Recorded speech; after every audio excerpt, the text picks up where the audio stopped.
ইসলামী আন্দোলন বাংলাদেশ ঢাকা মহানগর প্রতি বছরই এ জাতীয় একটি সিরাত সম্মেলনের আয়োজন করে থাকে। এটা গতানুগতিকতার বাইরে অনেকটা বুদ্ধিবৃত্তিক একটি প্রোগ্রাম, এবং এখানে আমাদের সংগঠনের দায়িত্বশীলদের বাইরেও দেশের বিজ্ঞ ওলামায়ে কেরাম, সিরাত গবেষক এবং ইসলামী স্কলারগণকে আলোচনার জন্যে আমন্ত্রিত করা হয়। আমরা আমাদের জনশক্তির কাছে সিরাতটা খুবই প্রাসঙ্গিক, কারণ ইসলামী আন্দোলন বাংলাদেশ একটি রাজনৈতিক সংগঠন। বাংলাদেশের প্রচলিত রাজনৈতিক সংগঠনগুলো সিরাত চর্চা না করলেও চলে, কিন্তু আমরা এমন একটি সংগঠন যে আমাদের আদর্শ বাস্তবায়ন করতে হলে, আমাদের লক্ষ্যে পৌঁছতে হলে, এবং আমরা যদি আমাদের কাঙ্ক্ষিত কল্যাণ রাষ্ট্র প্রতিষ্ঠা করতে চাই সত্যিকার অর্থেই, তাহলে সিরাতের বাইরে যাওয়ার আমাদের কোনো সুযোগ নেই। আমাদের প্রত্যেকটা কাজে কর্মে, প্রত্যেকটা কদমে, পদে পদে আমাদেরকে সিরাত অনুশীলন করতে হয়, চর্চা করতে হয়। ব্যক্তি জীবন এবং সমাজে তা বাস্তবায়নের জন্য আমাদেরকে বিভিন্ন রকম কর্মসূচি গ্রহণ করতে হয়। কারণ আমরা বিশ্বাস করি, বর্তমান যুগেও যদি রাসূল আকরাম সাল্লাল্লাহু আলাইহি সাল্লামের রাষ্ট্র এবং সমাজ কাঠামোর অনুরূপ আমরা একটি রাষ্ট্র এবং সমাজ কাঠামো গড়ে তুলতে পারি, তাহলে একমাত্র মানুষের বৈষয়িক উন্নতিও সম্ভব। শুধুমাত্র মানুষের আখেরাত উজ্জ্বল হবে তা নয়, বরং মানুষের দুনিয়ার কল্যাণ, বৈষয়িক উন্নতি। আসলে রাজনীতির সাবজেক্টটাই থাকে হইল মানুষের বৈষয়িক উন্নতি, মানুষের অর্থনৈতিক মুক্তি এবং মানুষের অধিকার প্রতিষ্ঠা। এটা আসলে রাজনীতির মুখ্য বিষয়। তো এটাও যদি আমরা চাই, প্রকৃত অর্থেই মানুষের মুক্তি চাই, মানুষের মধ্যে বৈষম্যহীন একটি সমাজ চাই এবং মানুষের অর্থনৈতিক উন্নতি চাই, তাহলে আমরা মডেল হিসাবে অবশ্যই আমাদেরকে রাসূলুল্লাহ সাল্লামের সিরাতের দিকে আমাদের হাঁটতে হবে, সিরাতের পথেই হাঁটতে হবে, এর বাইরে যাওয়ার সুযোগ নেই। এখন আমরা ইসলামী অঙ্গনে, বিশেষ করে আমাদের এখানে যখন আমরা রাসূল সাল্লাল্লাহু আলাইহি ওয়াসাল্লামের সমাজ এবং রাষ্ট্রের আলোচনা নিয়ে আসি, তখনই একটা বড় আলোচনা চলে আসে জেহাদের প্রসঙ্গে। রাসূল আসলাম রাষ্ট্র গঠন করেছিলেন জেহাদ করে। রাসূল আসলাম একটি ইসলামী সমাজ নির্মাণ করেছিলেন জেহাদ করে। এই বিষয়টা বড় করে সামনে চলে আসে। এ নিয়ে আমাদের মধ্যে একটি অস্পষ্টতা আছে, বিভ্রান্তি আছে। আলোচকগণ এর আগেও আলোচনা করেছেন, সামনে আলোচনা করবেন, কিন্তু এখানে যে বিষয়টা গভীরভাবে চিন্তার, রাসূলুল্লাহ সাল্লাল্লাহু আলাইহি ওয়াসাল্লাম কিন্তু আগে একটা সমাজ এবং রাষ্ট্র গঠন করেছিলেন। সেই সমাজ এবং রাষ্ট্রটাকে সুসংহত করার জন্যে, সমৃদ্ধ করার জন্যে, সুরক্ষার জন্যে প্রয়োজনে জেহাদ করেছেন। এমন না জেহাদ করেই একটা রাষ্ট্র গঠন করেছেন বা রাষ্ট্র গঠনের জন্য পূর্ব শর্ত জেহাদ। এই বিষয়টা কিন্তু আমরা যদি গভীরভাবে চিন্তা করি তাহলে দেখব যে এটা ঠিক নয়। রাসূল আকরাম সাল্লাল্লাহু আলাইহি ওয়াসাল্লাম নবুয়তের আগেই কিন্তু সামাজিক নেতৃত্ব তার হাতে ছিল।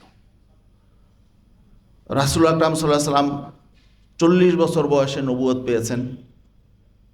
তিনি নিজেকে আল্লাহ রাব্বুল আলামিনই রাসূল সাল্লামকে এভাবে গড়ে তুলেছিলেন, এমনভাবে গড়ে উঠেছিলেন যে সমাজ তার হাতে নেতৃত্ব দেওয়ার জন্য তৈরি ছিল। তিনি অন্যায়ের বিরুদ্ধে আগে থেকেই, সেই শৈশবকাল থেকেই, যৌবনকাল থেকেই তিনি প্রতিবাদী ছিলেন, এবং একা যে সেটা বাস্তবায়ন করা যায় না, সামাজিক অন্যায় বা রাষ্ট্রীয় অন্যায় এগুলো যে একা সেই অন্যায় প্রতিহত করা যায় না, ভূমিকা পালন করা যায় না, এই জন্যে তিনি কিন্তু সংগঠনও গড়ে তুলেছিলেন। আমরা জানি হিলফুল ফুজুল তিনি গঠন করেছিলেন। সেটা কেন? তখন ওটার উদ্দেশ্য তো আখেরাত ছিল না, কারণ তখন তো নবুয়তি আসে নাই। সেটার উদ্দেশ্য ছিল অন্যায়ের বিরুদ্ধে প্রতিবাদ করা। আরেকটা ছিল যে সমাজের উন্নতি অগ্রগতির জন্যে অর্থনৈতিক কর্মকাণ্ড সচল রাখা একটা বড় শর্ত। মক্কা নগরী ছিল ব্যবসায়িক নগরী, সেখানে ব্যবসায়ী শ্রেণী ছিল। ওই যুগেও বর্তমানে যেমন চাঁদাবাজ আছে, ছিনতাইকারী আছে, ওই যুগেও ছিল।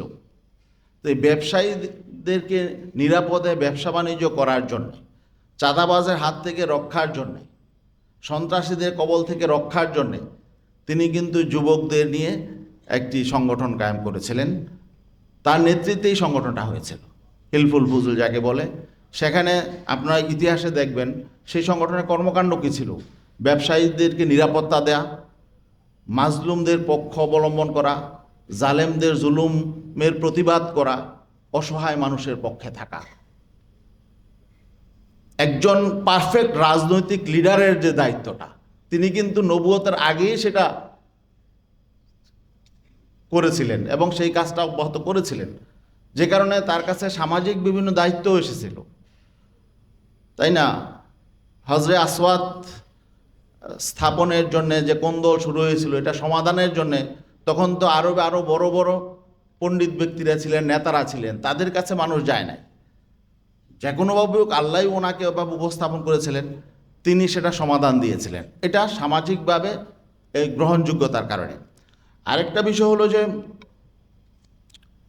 রাসূল আকরাম সাল্লাল্লাহু আলাইহি ওয়াসাল্লামের কিছু ছোট ছোট সুন্নত আছে, মনে হবে যেন এগুলো ছোট, কিন্তু এগুলোর তাৎপর্য অনেক গভীর, অনেক বিশাল। আজকে আমার সময় খুবই কম, আমি একেবারে সংক্ষেপ করতে হবে। দেখেন, আমাদের রাসূল আসলামের খাবারের একটা সুন্নত হলো খাবার শেষ করে বর্তন চেটে খাওয়া, এটা সুন্নত। হাড্ডি চিবিয়ে খাওয়া সুন্নত। আমরা মনে করতে পারি এগুলো একটা আনকালচার, অনেকে এগুলো মনে করে। অনেকে মানে কি বলে, স্ট্যাটাস মেনটেন করতে গিয়ে, বিশেষ করে আমাদের সোসাইটিতে এলিট শ্রেণীতে প্লেট চেটে খায় না। একটা জিনিস দেখেন, অর্থনৈতিকভাবে বিষয়টার তাৎপর্য কতটুকু, কতটা গুরুত্বপূর্ণ। মনে করেন আমাদের দেশে 20 কোটি মানুষ, 20 কোটির মধ্যে 15 কোটি মানুষই খাবার খায়, আর হয়তো কিছু বাচ্চা কাচ্চা আছে তারা অন্যভাবে খায়। তো 15 কোটি মানুষ যদি একটা কণা অপচয় করে, মানে প্লেটে একটা দুইটা কণা যদি তারা রেখে দেয়, খাদ্য কণা, 15 কোটি খাদ্য কণা, তো এই 15 কোটি খাদ্য কণা কিন্তু অপচয় হলো। আর যদি আমি প্লেট চেটে খাইলাম, 15 কোটি খাদ্য কণা অপচয় থেকে বেঁচে গেল। তাই 15 কোটি খাদ্য কণা দিয়ে কত মানুষ পেট ভরে খেতে পারে? আরেকটা জিনিস দেখবেন, আমরা যখন বিভিন্ন অনুষ্ঠানে যাই, আমাদেরকে রুশ দেয় বা গোশত দেয়, যাই দেয়, এটা যদি আমি হাড্ডি সহ চিবিয়ে খাই, তাহলে কিন্তু একজন মানুষ একটা রুস্ট খাওয়ার পরে দ্বিতীয়টা চাবে না। তাহলে এখানে বিশাল একটা অপচয় থেকে আমি রক্ষা পাচ্ছি, আমাদের অর্থনীতি রক্ষা পাচ্ছি। তা এখন কি করে, একজন একটা রুস্ট নিল, অর্ধেক খেয়ে ফেলিয়ে দিয়ে আরেকটা নিল, তার মানে কি তার মানে সবই অপচয় হচ্ছে। তাই এই যে ছোট ছোট বিষয়গুলো, এগুলোর অর্থনৈতিক গুরুত্ব অত্যন্ত বেশি। রাসূল আসলামের সুন্নত মানুষের বৈষয়িক যেই মানুষের উন্নতির জন্যে দুইটা জিনিস অত্যন্ত গুরুত্বপূর্ণ। একটা হলো শারীরিক সুস্থ থাকা, আর একটা হলো অর্থনৈতিক স্বাবলম্বী হওয়া। তো অর্থনৈতিকভাবে রাসূল সাল্লামের অনেক দর্শন আছে। সুদবিহীন অর্থনীতি করতে হবে, ব্যবসা করা সুন্নত, ব্যবসায় বেশি রুজি আছে। তো রাসূল সাল্লাম নিজে ব্যবসা করেছেন। আর শারীরিকভাবে সুস্থ থাকার জন্য রাসূল সাল্লামের পুরা সুন্নতি জিন্দিগি যদি কেউ অনুসরণ করে, তা সে মানে সুস্থ থাকতে পারবে। এখন রাসূল সাল্লামের এই যে কি বলে, সুস্থ থাকার জন্যে যেই জীবন পদ্ধতি, যেই জীবন প্রণালীটা অনুসরণ করতে হয়, এটা কিন্তু আমরা অনেক সময় যারা দিনদার শ্রেণী আছি, ওলামা শ্রেণী আছি, তারাও কিন্তু অনুসরণ করি না। এটা একটা গুরুত্বপূর্ণ বিষয়। আমরা দেখছি যে অনেক বিজাতিরা, ভিন্ন ধর্মের লোকেরা এগুলো অনুসরণ করে এবং তারা সুস্থ থাকে। জাপানের লোকের সুস্থতা বেশি, চায়নার লোকেও সুস্থ থাকে বেশি। দেখুন তার একটা নিয়ম পদ্ধতি অনুসরণ করে, যেগুলো আমাদের অনুসরণ করার কথা ছিল। রাসূলুল্লাহ সাল্লাম বলেছেন, নাহা রাসূলুল্লাহ সাল্লাম আনিস সামারাতি বাদাল এশা, এশার পরে কথাবার্তা না বলে চুপচাপ ঘুমিয়ে থাকার জন্য রাসূলের নির্দেশ আছে। আর আমাদের ওলামায়ে কেরামের কাজই শুরু হয় এলো এশার পরে। তো যে কারণে দেখা যায় যে আমাদের রোগ ব্যাধি বেড়ে যায়। তো এই জন্যে আমাদের রাসূলুল্লাহ সাল্লামের সুন্নতের উপর যদি আমরা চলতে পারি, আমাদের উন্নতি অগ্রগতি অর্থনৈতিক উন্নতি হবে। আমাদের হযরত মাওলানা লিয়াকত সাহেব অনেক বিজ্ঞ মানুষ, তিনি চমৎকারভাবে বিষয়গুলো বলেছেন। আর এখানে আমাদের রাষ্ট্র নির্মাণ, সমাজ নির্মাণ, সমাজের উন্নতি অগ্রগতি, এই সমস্ত বিষয় নিয়ে আমাদের ওলামায়ে কেরাম তাত্ত্বিক আলোচনা কমই করেন। বিভিন্ন ঘটনা বলেন, বিভিন্ন কাহিনী বলেন, কিন্তু বুদ্ধিবৃত্তিক অঙ্গনে রাসূলুল্লাহ সাল্লাল্লাহু আলাইহি ওয়াসাল্লামের অর্থনৈতিক দর্শন, রাসূলুল্লাহ সাল্লাল্লাহু আলাইহি ওয়াসাল্লামের সমাজ দর্শন, এগুলো নিয়ে আলোচনা আমরা কমই করি। যে কারণে হ্যাঁ, তবে আমরা আমাদের মানে আওয়াজটা থাকে সব খুবই লাউড। আমরা মাহফিলে আওয়াজ করি, সমাবেশে আওয়াজ করি, বিকট আওয়াজও আমরা করি। তো কোন সময় কোন মজলিসে কেমন আওয়াজ করতে হবে এই ব্যাপারেও রাসূলুল্লাহ সাল্লাল্লাহু আলাইহি ওয়াসাল্লামের কিন্তু নির্দেশনা আছে। যখন আমি দাওয়াত দিব, দাওয়াতের মেজাজটা কিন্তু আওয়াজের সাথে দাওয়াতের মেজাজটা নির্ভর করে। এখন দেখা যাচ্ছে যে আমরা যখন মানুষের পাবলিক ফাংশনে কথা বলি, ছোট আওয়াজে কথা কমই বলতে পারি। এবং বিশেষ করে ওলামায়ে কেরামের এখন একটা প্রবণতা হয়ে গেছে, ওলামায়ে কেরাম হুমকি দামকি দেয়, হুঙ্কারের সুরে কথা বলে। আর আমাদের অডিয়েন্সটা এমন হয়েছে যে হুঙ্কার না দিতে পারলে মনে হয় যেন জমে না, মানে এটা কোনো আসলে বক্তব্যই হলো না। এই জন্যে সেটার প্রভাবটা পড়েছে আমাদের আলোচকগণের উপর। অনেক পণ্ডিত ব্যক্তিকে দেখেছি যে তিনি তার মেজাজ হারিয়ে ফেলেন আলোচনায় করতে গেলে, বক্তব্য দিতে গেলে বা নসিহত করতে গেলে।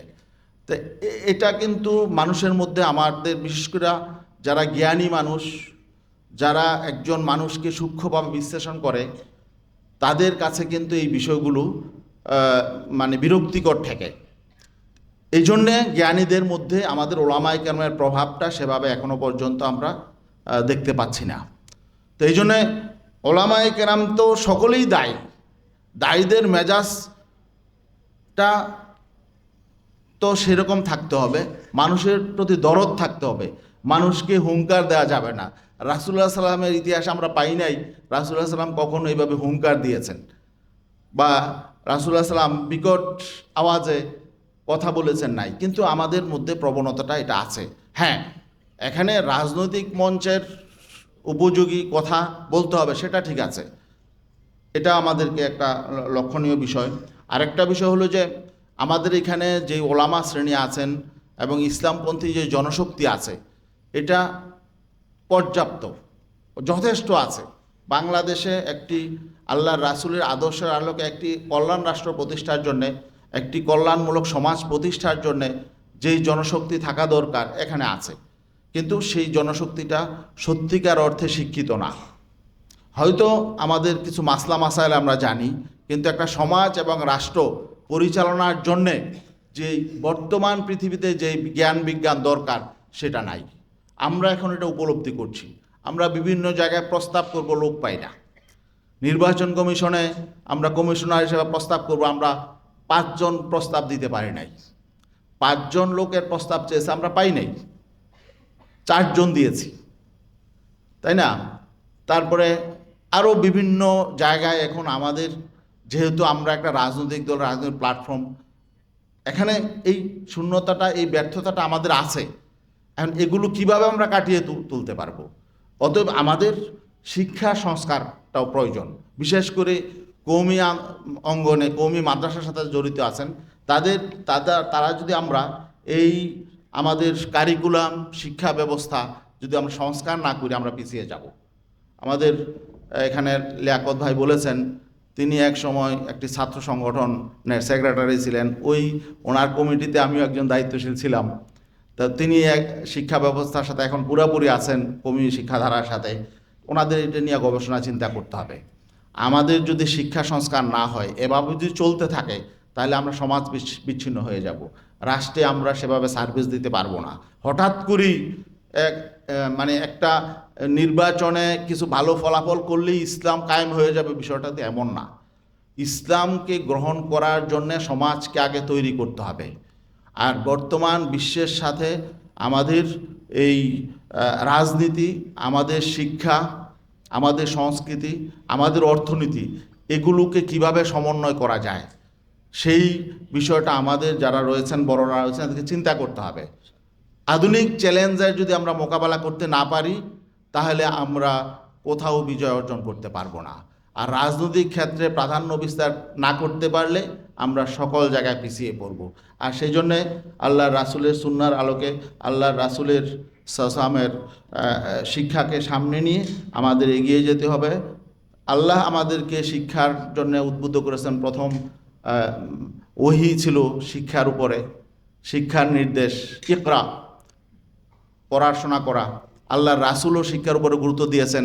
এই জন্যে আমরা যদি উন্নতি, অগ্রগতি ও মানবিক বিশ্ব প্রতিষ্ঠায় আমরা যদি নেতৃত্ব দিতে চাই, তাহলে আমাদেরকে জ্ঞান বিজ্ঞানে আমাদের উৎকর্ষ সাধন করতে হবে, আমাদের আচরণে মেজাজে আমাদেরকে শালীন হতে হবে, এবং আমাদেরকে যুগোপযোগী পদক্ষেপ নিয়ে আগাতে হবে, এবং রাজনীতি সচেতন হতে হবে, অর্থনৈতিকভাবে আমাদের উন্নতি হতে হবে।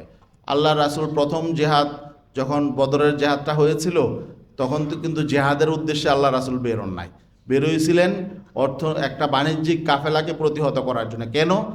যে মক্কার কুরাইশরা এই ব্যবসায় তারা কী হবে, যেই মুনাফা হবে এ দিয়ে তারা মদিনার উপর আক্রমণ করতে পারে, এই আশঙ্কায়। তার মানে প্রতিপক্ষ অর্থনৈতিকভাবে শক্তিশালী হলে এটাও আমাদের জন্যে, আমাদের সার্বভৌমত্বের জন্যে, আমাদের নিরাপত্তার জন্য হুমকি। আজকে কিন্তু প্রতিপক্ষের সাথে অর্থনৈতিক তুলনা আমাদের চলেই না। তাদের অর্থনীতি এমন জায়গায় চলে গেছে যে এখন আমরা কেনাবেচা হই তাদের কাছে। তো এটা প্রতিহত করার জন্য আমাদের কোনো কৌশল নাই। অতএব এগুলো আমাদের গভীরভাবে চিন্তা করতে হবে। আমি আশা করব আজকে এখানে আলোচকবৃন্দ রয়েছেন, তারাও এইগুলো নিয়ে চিন্তা গবেষণা করবেন, এবং আমাদের মধ্যে বুদ্ধিবৃত্তিক চর্চা আরও বাড়াতে হবে। সিরাতের উপর আমাদের অনুসরণ আমাদের সব সময় থাকতে হবে। এই বলেই আহ্বান রেখে শেষ করি। আসসালামু আলাইকুম।